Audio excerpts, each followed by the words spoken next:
嗨，大家好！今天艳阳高照啊，早上的时间已经出了这么猛的太阳，我呢还是一如既往的到村里骑行一下。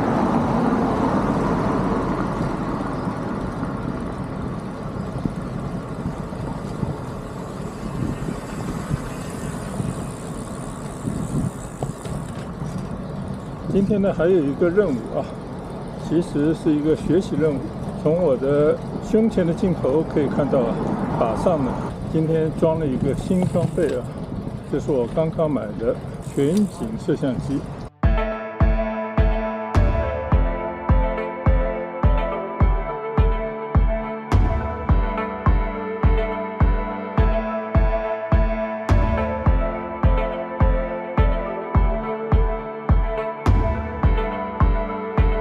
我记得在很早的时候啊，大概应该是去年，差不多1年以前吧，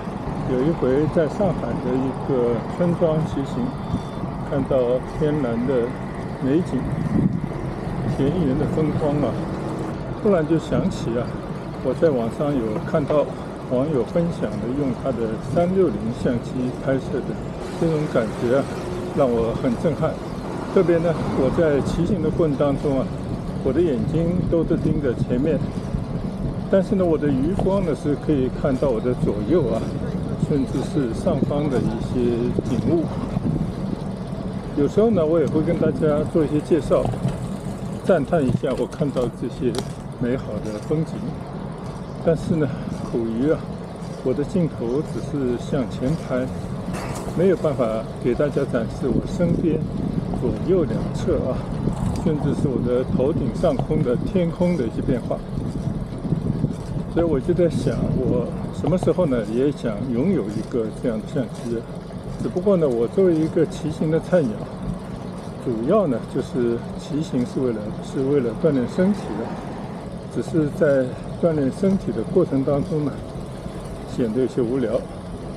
所以呢，胸前老是架着一个相机，也跟我的观看我的视频的朋友们呢分享一下我路上所见所闻，并针对路上看到的这些风景呢，随时跟大家做一些分享，大概就是这样的一个目的吧。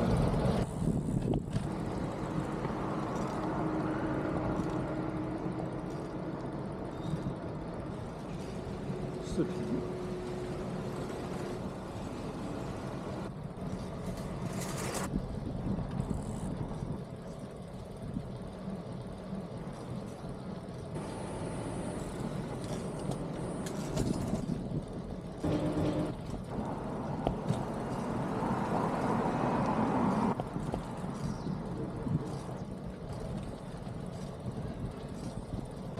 但我呢有一个习惯啊，如果你对某一样东西感兴趣，你不要马上入手，因为呢，其实有时候你没有想清楚自己的真实的需要，还有呢，任何好东西背后啊，也有可能都埋了好多个坑啊。最起码呢，你要支付不菲的费用。所以呢，我的一般原则就是，一样东西，如果你对它产生了心动，那你要等候，你要忍耐，最起码呢，你要给自己大概3、5个月、半年左右的时间，在这样的一个过程当中，看看你是不是还可以保持初心，保持原本的热情。如果是，那我觉得你可以入手。当然，你也要根据自己的经济的状况啊，你不能让自己的生活变得紧迫，也不能把未来的钱呢提早花得一干二净啊。这大概呢，这些都是普通人应该会思考的问题。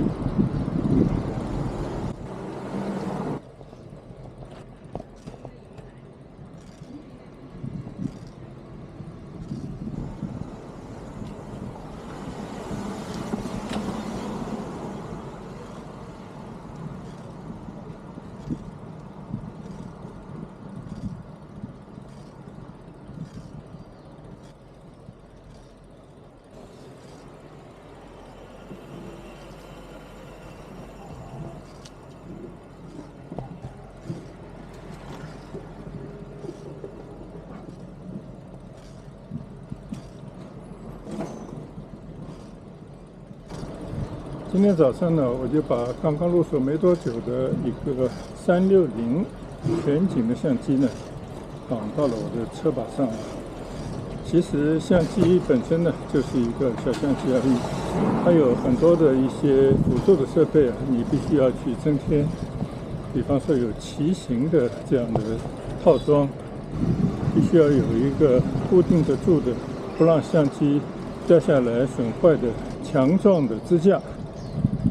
所以呢，我就同时入手了一些相关的产品啊。今天总算呢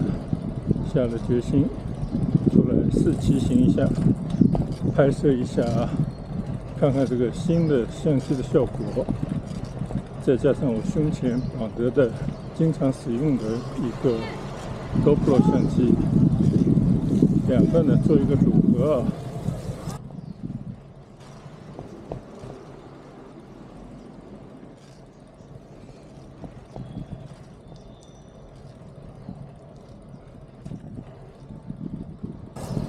第一呢，我要尝试一下用这个相机啊架在我的车把上，是不是一个可行的行为啊？看看是不是牢固。所以其一段呢，我会停下来看一看固定的牢不牢。那第二个的话呢，我主要是想要学习一下怎么把拍摄的视频通过一个手机上面的一个 APP 啊，怎么来进行一个剪辑。那这个呢，也是我特别有待于学习，完全是一张白纸的内容。但是我对于很多人用360相机啊，拍出旋转、跳跃、非常炫酷的那种动作，比方说有人用它登山，有人呢在那边骑摩托车，也有人呢用于潜水、滑雪等等啊。那这些呢，肯定都不是我能够去进行的运动。我呢，只是希望它能够牢牢地架在我的自行车的车把上。将来呢，如果有条件呢，我也会更换一些姿势啊，把它放到单车的侧面，甚至是背后，就有一种追拍自己的那种感觉啊。我看了一些视频，很多人都这么干，让自己呢在这个骑行的过程当中啊，有更丰富的体验。更另外的呢，就可以给观众、给观看视频的朋友呢，能够有更多的、更直观、更全景的景象啊，所以也会让视频呢赋予更多的生气。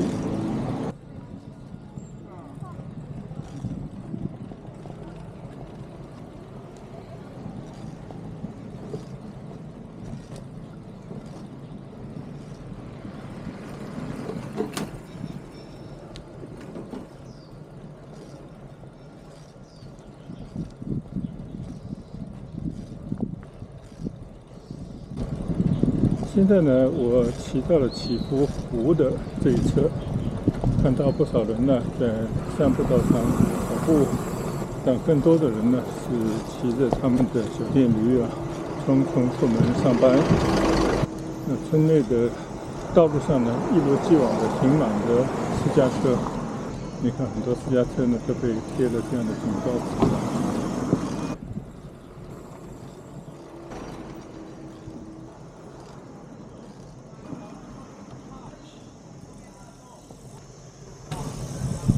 左侧的篮球场呢，一些小朋友的篮球训练啊，在教练的带领下，已经正式开始了。这对孩子特别好的一个运动啊！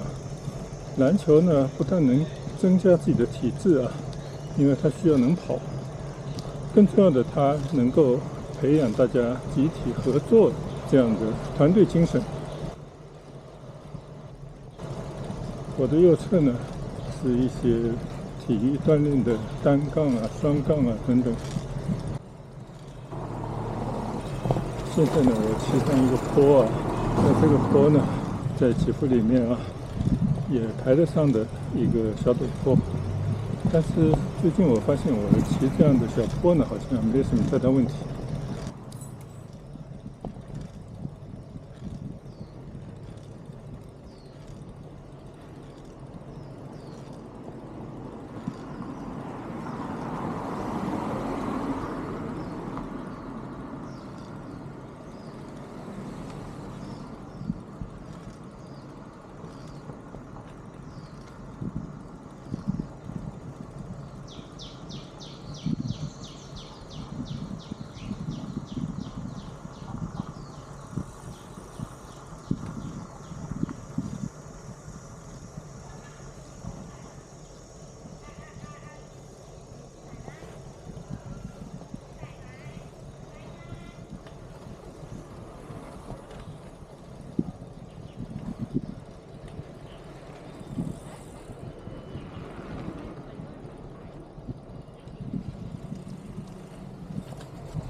骑了大半圈的起伏湖啊，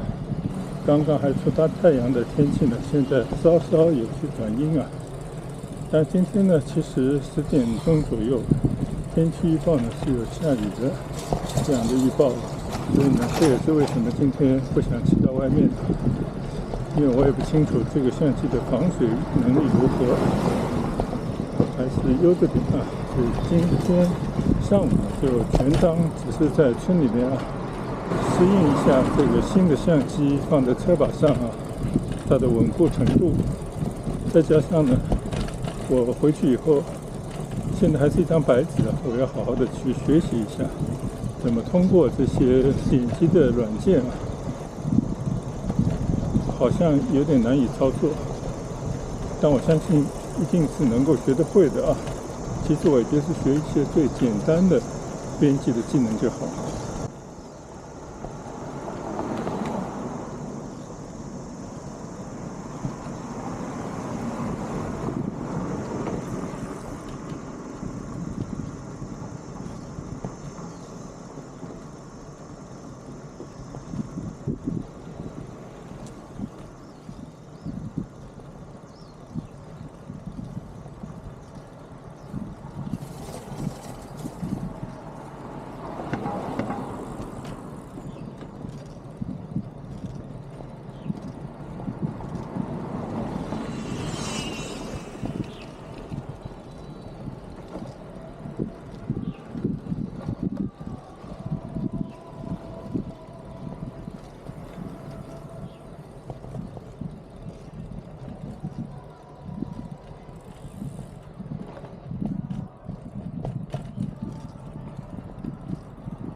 现在呢，再一次回到了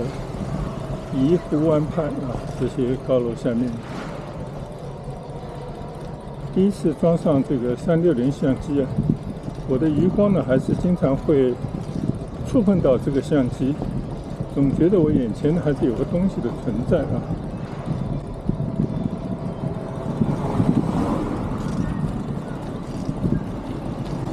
刚刚看到有个人啊，拿着一个大三脚架，一个非常专业的大相机啊。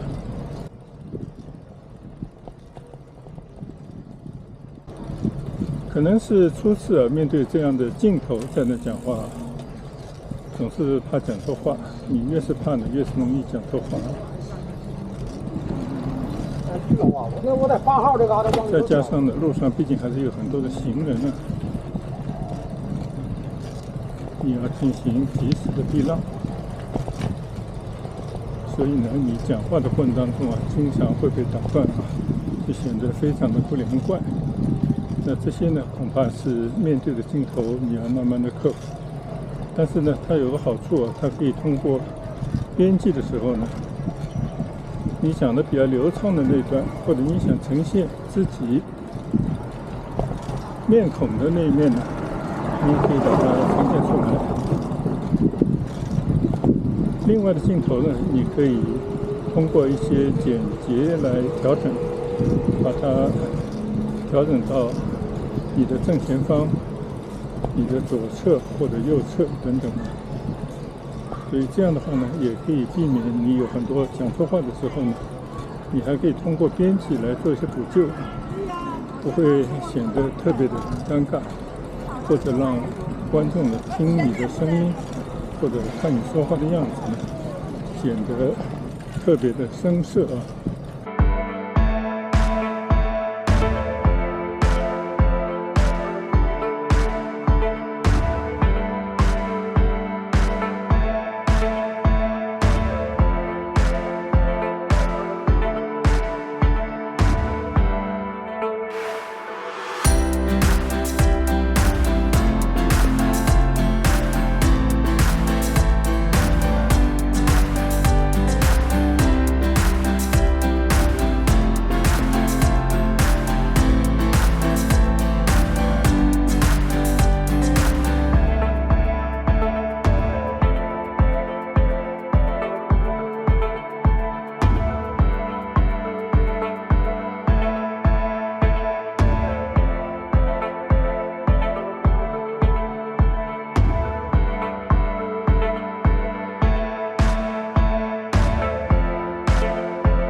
现在呢，我打算骑到湖边去。湖边的风景更美啊，因为呢，很多人早早就在这边锻炼身体。你看有打太极拳的，有撑腿的，也有在那边闲坐发呆，什么样的人都有啊。所以一个乌村能够有这样的环境，我就觉得非常的满足了。所以对于村民来讲啊，虽然呢远离市区，虽然呢对上班族来讲啊会造成一些不便，但是呢，在这样的生活环境当中啊，或者是留守的家人，或者是退休的长辈啊，在这样的环境生活，应该是充满乐趣。很多事都有两面性啊，鱼和熊掌兼得，那你就必须具备常人所没有的能力和财力啊。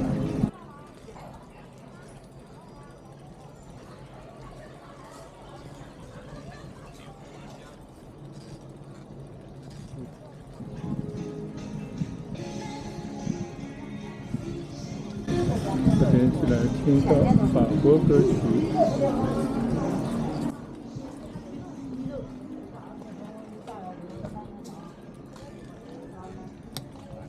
看多少人在那边打牌啊！早上还算凉快，30度左右啊，但是10点、11点以后可能就会下雨，所以呢，大家应该要珍惜啊这样的休闲的时段。没有了吗？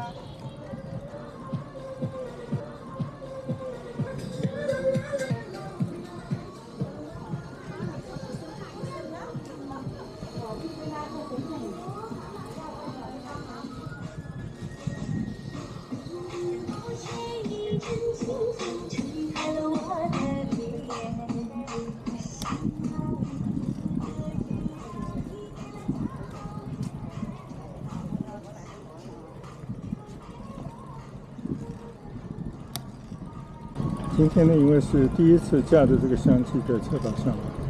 总是稍稍有些不大放心，所以呢，我骑得比较慢，就在这个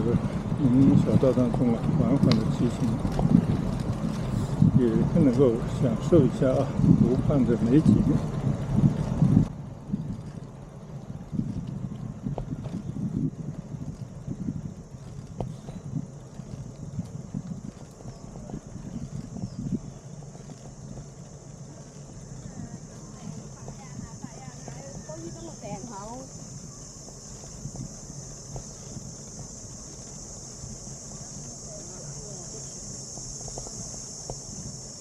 想干什么？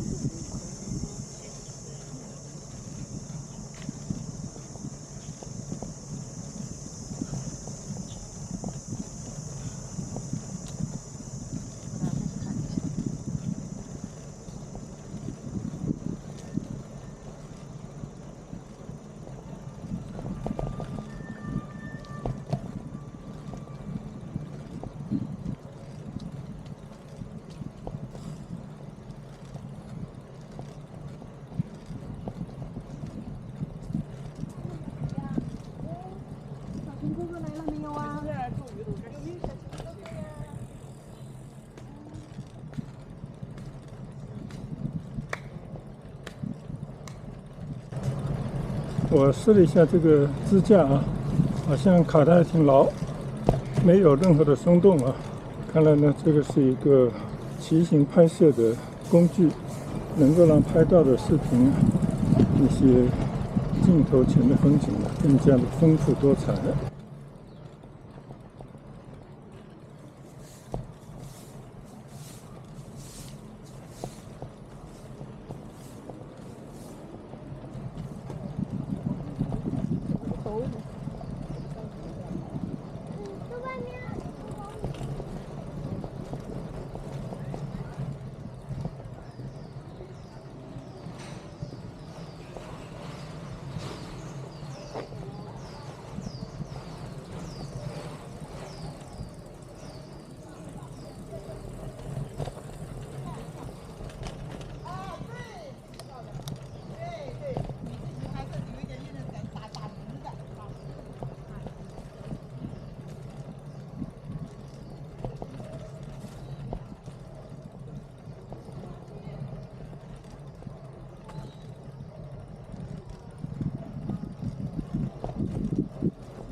现在从另外一个方向经过了篮球场啊。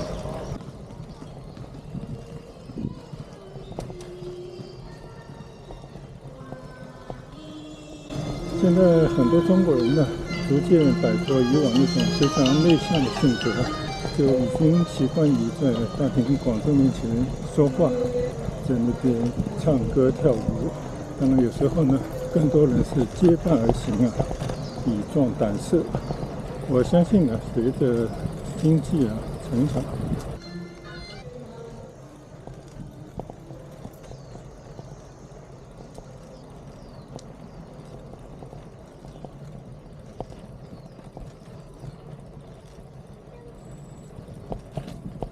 一部分人呢变得更加富裕，尤其在年轻这一代人的身上呢，会有体现更多的时尚的元素啊。他们呢，应该将来是社会的主流，会以更加健康、时尚的形象呢，来展现他们的生活当中的方方面面。所以可以想象，以后呢，会有更多的人出来健身，包括跑步啊、骑行啊，还有其他各种户外的运动啊，并且想象呢，这是将来的一个经济的增长点。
好了，我已经在村里啊，就在祈福湖畔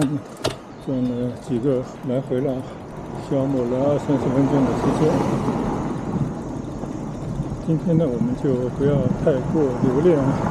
我们今天主要的目的呢，就是试骑一下，试用一下架在车板上的360全景相机。最关键的呢，是看看能不能把拍到的一些视频啊，回去以后呢，花一些时间学习一下编辑、剪辑，看看有没有可能把它呈现出来。但是呢，对我这个全景摄影完全的参考啊，现在完全是一头雾水。到底要怎么做呢？我回去必须要看着一些高手的视频介绍，不断的去学习，一步一步的去提高。剪不成呢也无所谓啊，只要每天能够学到一点点，进步一点点呢，就是要往前走了。就像我说的，任何一件事，你没有3-5个月，甚至更长时间的一个沉淀，你不知道你是不是真的能够喜欢上这样的一种功能，能不能呢，让你自己慢慢的从粗糙变成熟练，然后呢，持续的提高，终有一天呢，你可以跟一个平均的水平对齐。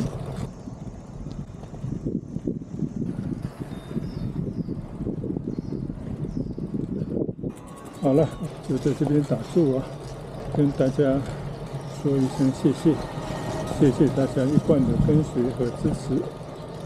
也欢迎这方面有经验的朋友呢给予指导。我们下一段骑行再见，